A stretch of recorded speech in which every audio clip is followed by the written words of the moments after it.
How's it going, all you Minties? Uncanny Omar here from Near Mint Condition, the home of collected editions. And join me today for my overview of the Supercade, a visual history of the video game age 1985 to 2001 from Dynamite Entertainment. So let's go ahead and get started.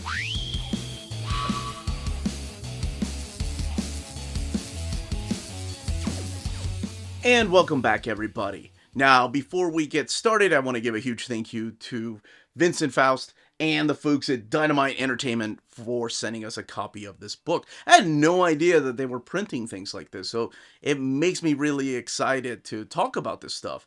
So, as you all know, I collect art books and am a huge video game addict.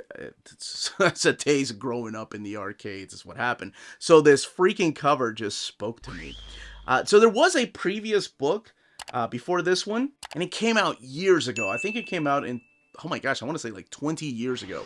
And it's the Videogame Age 1971 to 1984. But this is the follow-up. This is Supercade, a visual history of video game age 1985 to 2001. And it is written by the same author, Burnham. And this one published by Dynamite Entertainment. So a little size comparison here so you can kind of see what we're looking at. It is just a little bit shorter than a trade paperback, but obviously it is so much wider. We have an epic collection here. These are a little bit thicker than your average trades, but to kind of give you an idea of how much longer it is over there, it's almost like a widescreen landscape format. All right, and it is a soft cover. Let's look at the spine here. You have Supercade, a visual history of the video game age, 1985 to 2001, and Burnham's name right there, and then kind of what to expect on the inside of the book here. Immediately you see Street Fighter and Mario, and this is the first book right here, Supercade, if you want to go back to the history of 1971 to 1984. So this is the long-awaited sequel. This is 20 years in the making. So we're going to be opening this book up and going down, I guess, memory road. And we're not going to look at each page as much as I want to, believe me. Unless you want like a 2-hour video of me just reminiscing about all these arcades I used to play or all these video games when they came to the home console. But the book has 528 pages. And I forgot to mention that on the back here on the ISBN, it retails for $45. There's no dust jacket, it's just a soft cover. Alright, let's crack this open and check it out together. Alright, let's do this together. The pixels, baby, they bring back memories. And a visual history of the video game age. And you have the design and the production by Burnham. Editing here, images, consultants, and contributors. Lots of contributors in here. And this one is for Max. And I don't know if that's Max Blackley or if it's another Max. So this is all the special thanks right here. And that question mark block. All right, the contents. Here we have your forward, you have an introduction, and this is all your table of contents. There is a key. This is so cool. The key tells you if it's technology, the culture, the handheld consoles, home consoles, console gaming, personal computers, PC games, and arcade games. As you can see, lots of red for lots of arcade, because that's what we're focusing on. But there is quite a bit of 1989, of course, being the era of the Game Boy, and then later on the Atari Lynx. Oh, this is exciting. So you do get some of the handhelds. Alright, we don't stop playing because we grow old. We grow old because we stop playing. That's George Bernard Shaw, and hell of a freaking quote right there. Here is your forward, and this is by Ed Fries, the former head of Microsoft Gaming, talking about preserving the art of physical gaming, like arcades and boards and things like that. It's very important. My buddy Rob64 on Near Mint Collective, we talk about the importance of physical media and the importance of arcades and things that have just kind of gone. If it wasn't for emulators, like a lot of these games would have been long forgotten. And this is all from Van's introduction right here, talking about how the Odyssey begins and talking about arcades. So we kick it off with the crash, talking about the gaming industry that happened in 1984, how it kind of took a little bit of a dive because arcades weren't bringing in as many people, and the ever popular ET cartridge right there from Atari. And then the timeline here. This is really cool because we have a fold out of that timeline to kind of give you a better idea as to what we have going on here. This is so cool. So it kind of gives you the timeline through these fold out pages. This is a really nice design. There we go. I'm glad they included that in there. And now we get to 1985 with the NES. Oh my gosh, and nothing was ever the same. Talking about some of the first games that were introduced through the system, and then of course highlighting some of the most popular games like Super Mario Brothers. And we talk about the PC right there, the Amiga, and then the Atari ST. Some of these systems are just long forgotten. Oh my gosh, the amount of freaking hours I played on Oregon Trail during computer class. Oh, that brings back memories. That must have been 3rd and 4th grade. So 1987, 1988, that era. Oh my gosh, that brings back memories. Yeah, like whenever we had computer class, Commando. Oh, I still love that. That and Akari Warriors brings back memories. But anytime that we had like free time in computer class, the teacher would always be like, "Hey, okay, you guys can play." What was the little math game where the little creature would eat the correct answer to the math solution or the math problem? And Oregon Trail, and it was always Oregon Trail for me. Sometimes I'd beat it, and then sometimes I would not make it because of that damn wheel. Or dysentery. Gradius, hang on. Oh my gosh, Paperboy. I remember the first time I played Paperboy was actually in the Nintendo. It wasn't the arcade version. So I didn't get to play it. There's Space Harrier, which we saw in the back. This was a Sega game. Time Gal. Oh my gosh. This was later on released on the Sega CD. Like Kung Fu? No. And then we got 1986. Alex Kidd right there. And the beginning of this Sega Master System. I always felt like my snootier, richer friends had the Sega Master System. I think I've told my story before about my parents could not afford a Nintendo. I played Nintendo at my friend's house. Like, that was it. And then my uncle, who was kind enough, in 1987, for Christmas, got us an Atari 7600 because he could not find a Nintendo. And the look on my face, even though I was a kid from a third world country that played with corn husk, I was just like, well, that's not a Nintendo. That sucks. But anyway, later on in 88, like March of 88, my dad got us a Nintendo. He was so sweet. He ended up getting a loan, man. What? My kids had no idea. No idea how bad we had it. And yeah, I got us on Nintendo in 1988. I still kept my Atari 7600. It was 7600, right? It wasn't 7800. Am I getting that right? No, 7800. Atari 7800. Which was kind of the rival to the Nintendo Entertainment Center or system. Oh, Rampage. What a classic by Midway. Renegade, and then later on it was Target Renegade. Holy crap, the amount of times I spent on Wonder Boy. Like, going and buying a newspaper for one of our neighbors, and she always gave me extra change to do with whatever I wanted, because the little convenience store was about 3 miles from our house, and I would play the crap out of Wonder Boy. Never beating that. I think I was on the final stage. Oh, man. And then, of course, I was so confused when we had Hudson's Adventure Island with Master Higgins. I was like, wait a minute. That's Wonder Boy. Anyway, whole history behind that. So this gives you like the behind the scenes. I'm sorry, I'm not even talking about how great this book is. I'm just going to reminisce about my time playing video games. But this book, my gosh, it's just amazing. Going in chronological order. So you have systems in here like we saw the Master System, we saw the NES. Later on, right, oh my gosh, Rastan! This is the one arcade I always wanted to own. I stopped I lost my train of thought. I don't care. But the music, I remember the stereo, like the sound coming out of that arcade machine. I told my wife, I was like, if there was only one arcade I would ever own, would be this game. By the way, this game, hard as hell. Like, you get to, it's hard enough to get through the levels. You get to the final stage, and if you die in the final stage, it starts you over in level 1. Not the final. Man, the youth, kids these days will never understand the difficulty of pumping quarters into a machine. And just, oh my God, I don't know how much money I spent on that damn thing.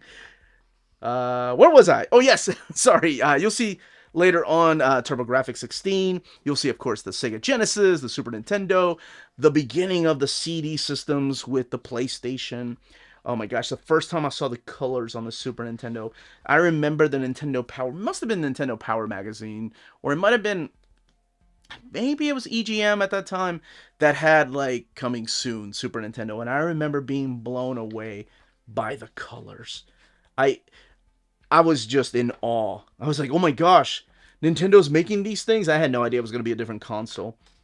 Night Trap. My brother had the Sega CD, and we'd play the hell out of that. And there weren't a lot of games for the Sega CD when it came out. There's Mortal Kombat, came out on Mortal Monday. Now, everybody, all the cool kids, this is the way they marketed the Sega Genesis. The people wanted the Genesis version of the Mortal Kombat game because that's the one with the blood. The Nintendo and Super Nintendo, or the Super Nintendo one, had sweat. And then I think you could unlock it, or maybe it had green blood. Whatever it was, we ended up with the Sega Genesis version.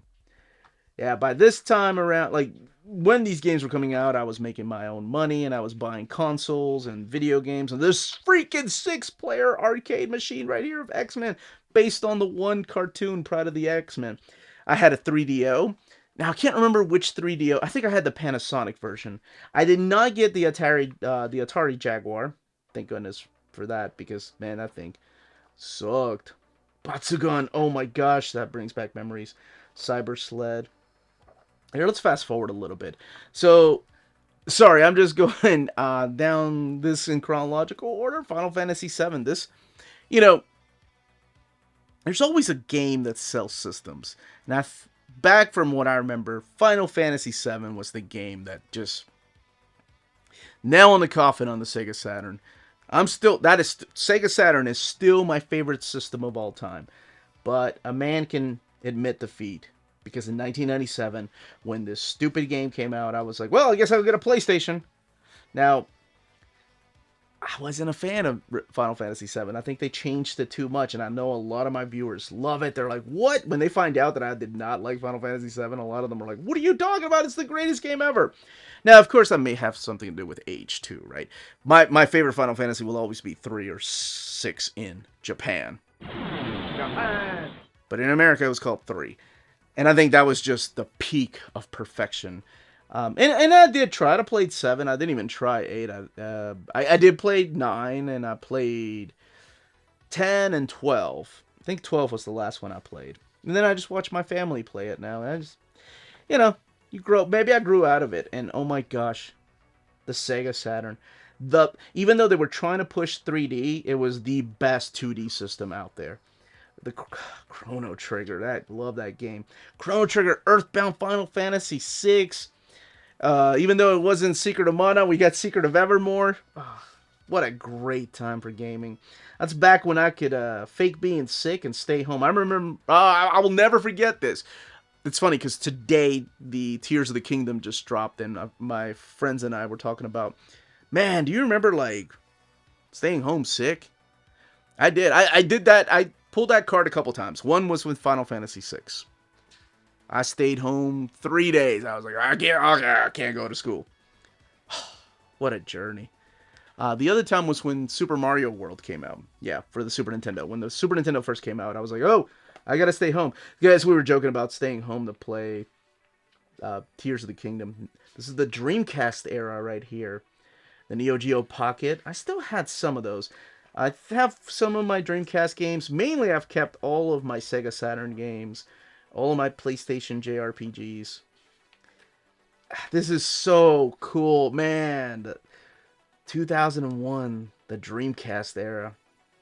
Jet Set Radio, dude. That game still still is awesome to this day. Perfect Dark, nobody talks about that game anymore. Space Channel 5, which they later reprint, or no, they did a new edition on the GameCube and the PlayStation 2, Samba de Amigo. The Dreamcast had a lot of things going for it. Dreamcast was the damn system that actually let me know what happened in Berserk. Because there was a game on the Sega Dreamcast, I think it came out in 1999 or 2000, it was just Berserk. And I had just watched the anime, in the 1997 anime. I watched it probably I had a bootleg videos of it in 97, 98. And then, you know where it ended, and we didn't get the manga here until 2003. But when that game came out, I'm like, oh, it's Berserk! I was so confused, mainly because what the hell happened to Casca? I'm not going to spoil anything, but I was like, why is she acting that way? That's not the way she is in the anime. What the hell happens? Devil May Cry. Oh my gosh, Ico. Love that game. So yes, this is definitely for anybody that played video games during... I mean, if you grew up playing video games from 1985 to 2001, and you're still playing video games, more power to you, by the way, this is definitely going to bring back a lot of memories. 20 years in the making. I'm so glad that they decided to do a follow-up to that first book. That's so cool. And then the resources all the way in the back here. All your base are belong to us. Boy, that became really popular online for such an obscure title. Oh, this right here must be the backers, all the people that backed this project right here.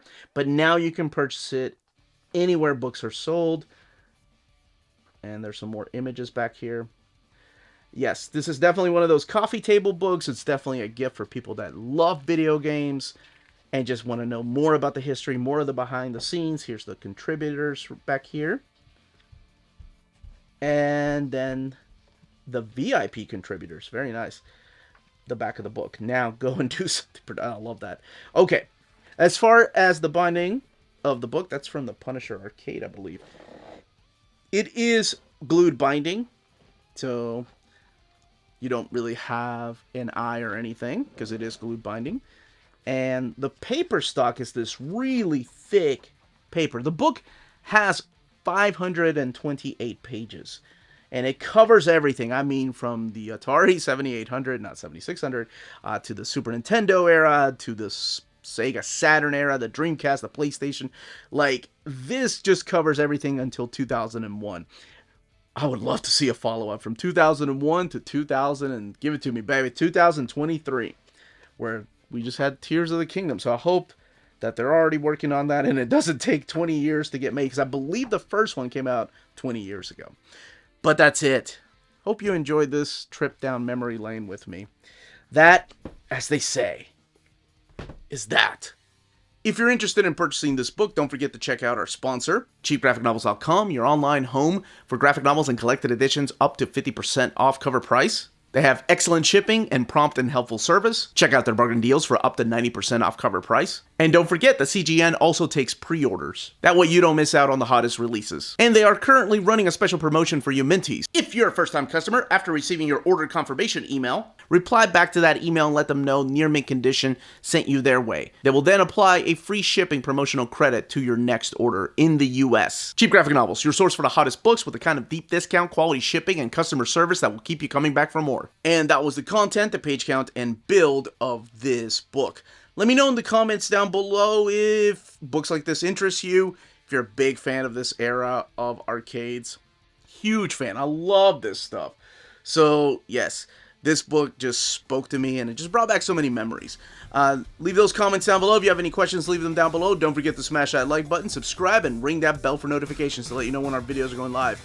We are on Patreon and Spreadshop. Amazing ways to support the channel if you can do so. And more importantly, all of you, stay healthy and safe out there. Much love.